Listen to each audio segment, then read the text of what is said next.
불러다가 이르시되 내가 진실로 너희에게 이르노니 이 가난한 가부는 헌금함에 넣는 모든 사람보다 많이 넣었도다. 그들은 다 풍족한 중에서 넣었거니와 이 과부는 그 가난한 중에서 자기의 모든 소유 곧 생활비 전부를 넣었느니라 하시니라. 아멘.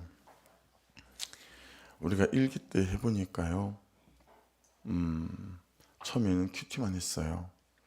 근데 그렇게 하다 보니까 기도를 전혀 못하니까, 그래서 두 번째는 저희가 어떻게 했었냐면 일정 시간까지 큐티를 하고 최소한으로, 그 다음에 제가 한 10분 정도는 기도를 하고 돌아가는 쪽으로 저희가 바꿨던 거 기억나세요?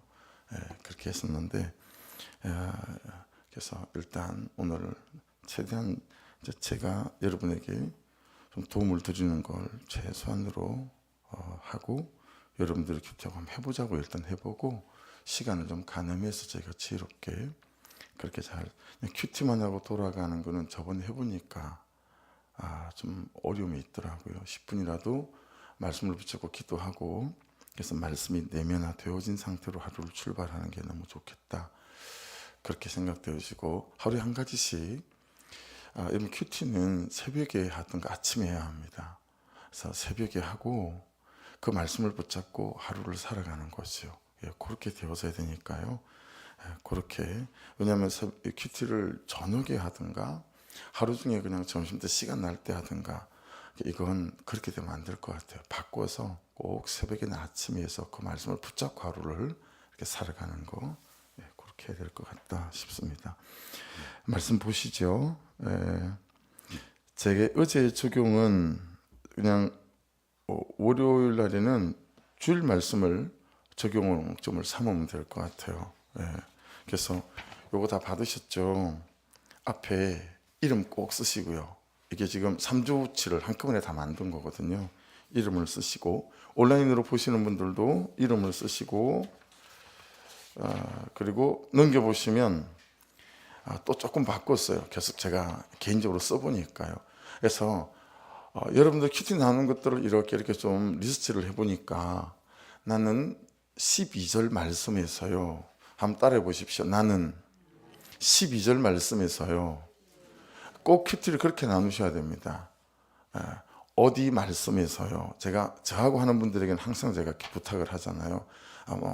목사님, 저는 오늘 말씀 중에서 41절 말씀, 저는 41절 말씀과 44절 말씀 오늘 적용점으로 삼았거든요.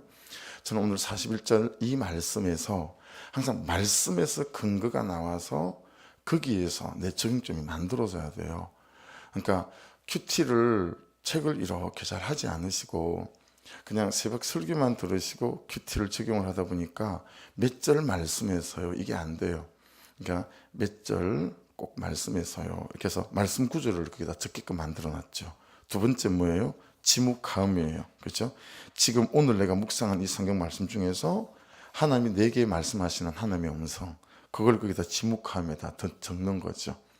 그리고 적용은 오른쪽에 있어요. 손과 발이 가는 적용은 오른쪽에 있고, 오늘 할 일, 이렇게 큐티하는 사람으로 오늘 꼭 미루지 않고 해야 될 일들을 이렇게 좀 적어야 되겠다. 그래서 네 글자로 맞추다 보니까 라임을 좀 맞춰서 돌볼 영혼. 그래서 항상 큐티의 결론도 영혼을 살리는 겁니다. 그래서 오늘 내가 좀 돌아봐야 될 사람 누군지 그렇게 또 돌아보고, 그렇게 네 가지로 했으니까요. 그래서 어제 월요일은 항상 주일날 말씀 가지고 적용점을 좀 잡아보시고, 그래서 저는 어제 네 번째 적용 질문 있죠. 아내의 방향, 남편의 방향 다 있잖아요. 그래서 저는 그 말에는 없지만 목사의 방향은 뭘까? 목사의 방향, 이걸 해가지고 저는 어제 또 그냥 제 아내가 백화점 같이 좀 돌아보자고 했었는데 어제 그냥 그걸 좀 놓쳤어요. 그래서 그거 가성하고 또 오늘 제가 말씀 묵상해 보니까 그하고 보태서 오늘 제가 손과 발이 가는 적용으로 그렇게 좀 적용점 좀 잡았습니다. 어제 적용 3분의 1, 오늘 말씀하는 거 큐티 3분의 1, 그 다음에 오늘 적용할 거 3분의 1. 사실은 중간에 오늘 큐티하는 게 분량이 더 많아야죠, 시간적으로 보면. 근데 그만치 이제 강조하는 거예요. 어제 큐티한 거. 그래서 꼭 나누는 사람이 있어야 됩니다. 큐티는 그날 쉐어링이 되지 않으면, 나누지 않으면 점검이 안 되는 거예요. 그래서 오늘 큐티를 나누면서 집사님 어제 제 큐티 적용은 이거였는데 못했어요. 못했어요 말하는 게 적용한 거예요. 이해되시죠? 그만치 했어요 못했어요 적용점을 나누는 게 너무너무 중요하다라는 거예요. 그리고 오늘 큐티 했으면 이걸 가지고 큐티한 시간만큼이나 적용하는 걸 어려워하시잖아요. 시간을 들이셔야 돼요. 그래서 오늘 내가 두리뭉실하게 가시면 안 되고, 그래서 적용하는 거 그렇게 가야 되겠다. 그래서 그렇게 가보자고요. 우리가 잘하는 사람들이 아니니까 해가면 됩니다. 자, 35절 말씀 보십시오. 거기 보면 예수님께서 서기관들이 그리스도를 다윗의 자손이라 한다. 그러니까 구약을 한마디로 요약하면 메시아가 오실 것이다. 신약을 한마디로 요약하면 메시아가 오셨다 이잖아요.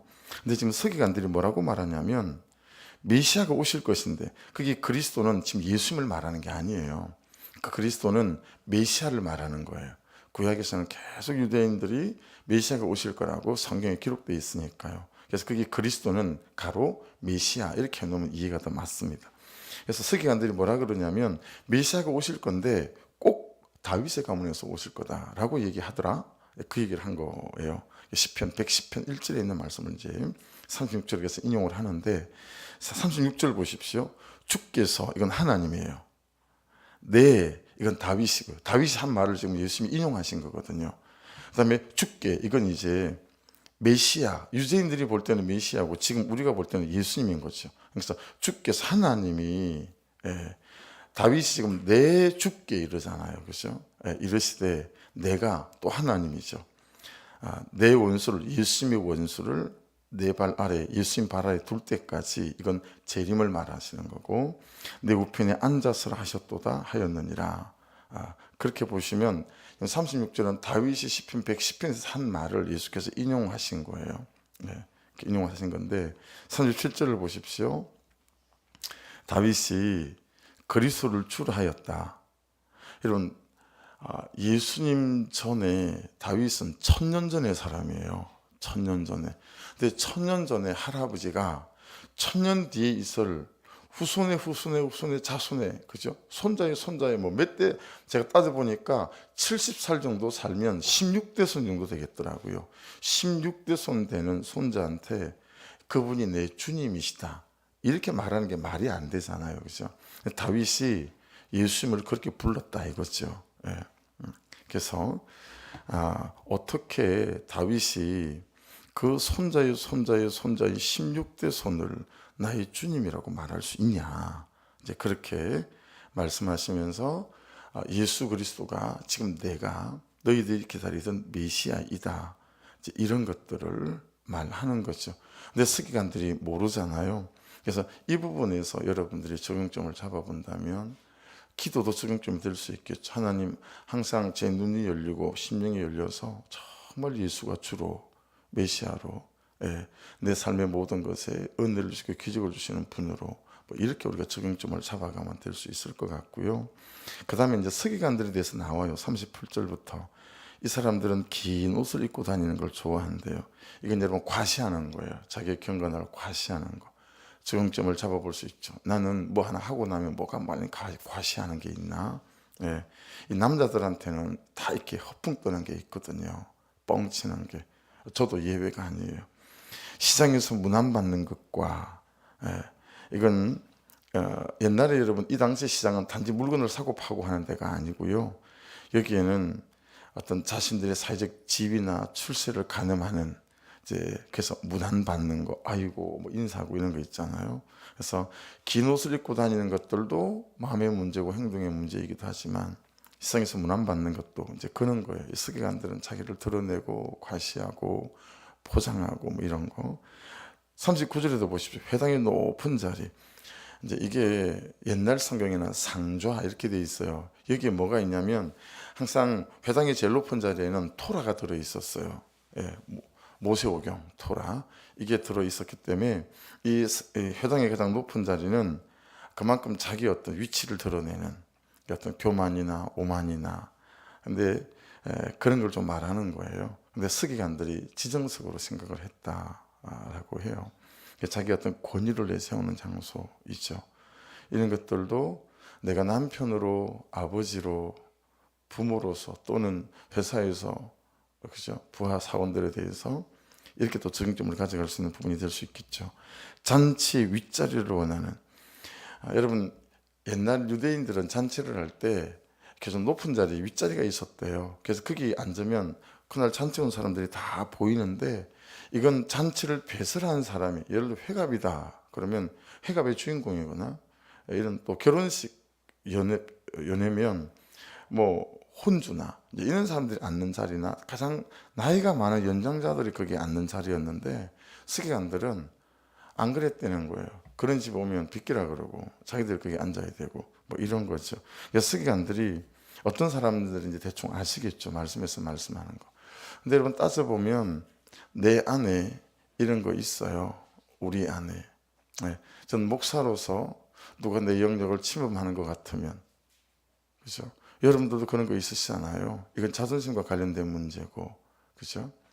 회사에서 또 누가 내 일에 어떤 영역을 또 툭 치고 들어오면 그게 또 발끈하고 뭐 이런 여러 부분들이 포함될 수 있을 거라고 봐요.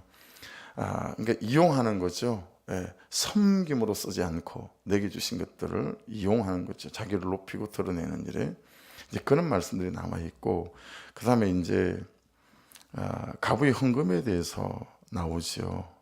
헌금함, 연복기에 돈 넣는 장소인데 여러분 옛날 성전에 이 연복계는 유대인 여자들하고 유대인 남자들만 들어갈 수 있는 여인의 뜰에 있었다고 해요. 헌금함이 13개예요. 13개가 있는데 9개는 성전세라든가 뭐 제살 때 이제 양을 바치지 못하는 사람들이 양의 가격만큼 헌금을 바치는 그렇게 이제 9개는 그렇게 이제 예배 드릴 때 쓰는 헌금을 넣는 통이고요. 4개는 그 동네 마을에 고아나 가부를 돌보는 구제 헌금을 넣는 통이었었습니다. 근데 이 헌금함이 어떻게 생겼냐면 어떤 학자들은 노스로만 만들었다고 하고 어떤 사람들은 이게 이제 섞어서 만들었다고 하는데 여러분 나팔 있죠, 나팔. 그래서 입구가 되게 넓어요. 넓어서 이게 S자로 내려가면서부터 좀 좁아져요. 이렇게 만들었다라고 주장하는 학자들이 되게 많이 있고요. 또 어떤 사람들은 헌금하는 액수를 그 자리에서 바로 세워보고 말을 해줬다라고 하는 학자들도 간간히 있어요. 근데 제일 유력한 건 나팔 모양으로 이제 이런 게 발견됐으니까요. 이렇게 됐다고 보거든요. 그리고 요즘처럼 지표로 헌금을 드리지 않고 동전으로 드리잖아요. 예, 여기는 렙돈, 이건 유대인들이 쓰는 가장 작은 화폐 단위니까 우리로 말하면 10원, 20원 이런 거고 그게 이제 고드란트 나오잖아요. 이 고드란트는 로마 화폐에서 가장 작은 화폐 단위예요. 그러니까 이 고드란트의 절반이 한 렙돈이니까 만일에 한 고드란트 하면 20원이면 한 렙돈은 10원인 거예요. 예. 그리고 이제 데나리오는 하루 품삯이라는 거. 그 하루 품삯이 한 130분의 1 정도가 한 렙돈이니까 여러분의 본문에 쓰려보면 10원 정도밖에 안 된다. 근데 제가 해석하면 이렇게 쭉 나눠보니까 그래도 한 40원, 50원 정도는 되겠다. 이런 식으로 계산이 되어지는 것 같아요. 그러니까 동전을 넣으니까 많이 넣는 사람은 어떻게 들리겠어요? 그 앞에 있는 사람들이 다 들어요. 쫙 들어가는 거죠. 그럼 가부 한 냅돈은 땡그랑 하고 떨어지는 거죠. 그래서 헌금을 많이 했다, 적게 했다, 이걸 이제 다 알 수 있는 거죠. 그런데 예수님이 뜬금없이 이 가부가 드린 헌금이 가장 이 세상에서 가장 많이 드린 헌금이다. 그 이유가 뭐라고 나와 있습니까? 가부는 44절에 생활비 전부를 넣기 때문이다. 이렇게 말씀하시는 거죠. 오늘 말씀이 이제 그런 내용으로 이렇게 정리가 되어 있습니다. 그래서 제 어떤 말씀은 41절 부자는 많이 넣는데 라고 하는 부분하고 44절 생활비 전부를 넣는데 생활비 전부를 넣었다라고 하는 것은 그냥 내가 요즘 내가 가정에서나 아이들의 아빠로서나 남편으로 또는 목사로서 내가 정말 있는 힘을 다하는가 전 이렇게 적용이 됐어요. 있는 힘을 다하는가. 그러면서 요즘 내가 굉장히 게으르구나. 그러면서 지묵함을 어떻게 적었냐면, 여러분 여기 있는 지묵함, 나가실 때 보면 카페 앞에 데크에 있던 화분을 제가 전부 다 현관으로 제 청년들을 집에 갈 때 부탁해서 꺼내놨어요. 왜냐하면 옥상이랑 우리 나무로 한 데크랑 1년에 한 번씩 꼭 페인트를 칠해야 되는데, 페인트를 2년 동안 칠을 하지 않았어요. 1년 동안 항상 칠을 해야지 이게 오래 가거든요. 그래서 이번 주 중에 이제 1층 저기부터 일단 페인트를 칠해야 되겠다. 이게 일이 좀 많아요. 와이어로 다 좀 긁어내고, 와이어 브러시로. 그래서 다 치워냈는데, 이 묵상을 어젯밤에 교회에서 하는데, 야, 너는 항상 영혼보다 일이 빠르다. 영혼이 빨라야 되지 않겠냐. 그게 이제 지묵함이에요. 그래서 네 주님, 그냥 이런 눈에 잘 보이는데 영혼을 돌보는데 좀 더 제게는 구체적으로, 이게 가부의 헌금, 있는 힘을 다하는데 얘가 좀 더 영혼이 우선순위였으면 좋겠다. 이게 목사로 제가 함량 미달이죠, 그죠? 예. 그러니까 그걸 제 지묵함에다가 적었어요. 여기 하나님, 영혼을 돌아보는 일에 오늘 시간을 먼저 쓰고, 이번 한 주간 또 남는데 또 그렇게 눈에 보이는 일들을 또 하겠습니다. 그렇게 이제 손과 발이 가는 적용으로는, 어제 제 아내가 같이 좀 나눴던 세 가정하고, 또 어제 묵상하면서 제가 또 마음에 밟힌 또 그런 성도들이 좀 계세요. 그런 분들을 오늘 하루 동안에 돌아보는 그런 손과 발이 가는 적용으로 적었습니다. 네, 기도하죠. 하나님, 이제 첫날입니다. 이 말씀을 가지고 이제 맨날 목사님이 잡아주는 고기 생선 쟁반에 올려주는 거 먹는 거 말고, 이제 강으로 바다로 그물을 들고 가서 내가 그물을 던져서 고기를 잡는 훈련들을 또다시 한번 해보려고 합니다. 우리 성도들에게 지혜 주시고 은혜 부어주셔서 오늘 말씀에서 각자에게 하고 싶으신 하나님의 음성을 허락해 주셔서 이 하루 그 말씀 붙잡고 삶에서 참 손과 발이 가는 적용을 통해서, 오늘 하나님 말씀을 통해서 내게 이렇게 말씀하셨습니다. 또 손과 발이 가는 적용을 이렇게 적용했었습니다. 그렇게 뿌듯하게 말씀대로 살아가는 우리의 삶이 될 수 있도록 하나님 인도해 주십시오. 감사합니다. 예수님의 이름으로 기도드렸습니다. 아멘. 사모님, 찬양은 내가 알아서 골라서 좀 틀어볼게요. 스탠드 한번 켜보시겠어요? 다 배터리 갈고 다 했거든요. 예, 모든 불 소등하고 십자가도 끄죠, 사모님. 그리고 그 불이 좀 어두우신 분은 말씀하시면 밝은 거 큰 게 3개가 있어요. 그걸 드릴 테니까 눈이 좀 힘이 드신 분들은, 저도 앞에다 자리를 제가 만들었어요. 그렇게 오늘은 일단 묵상 위주로 가보십시다.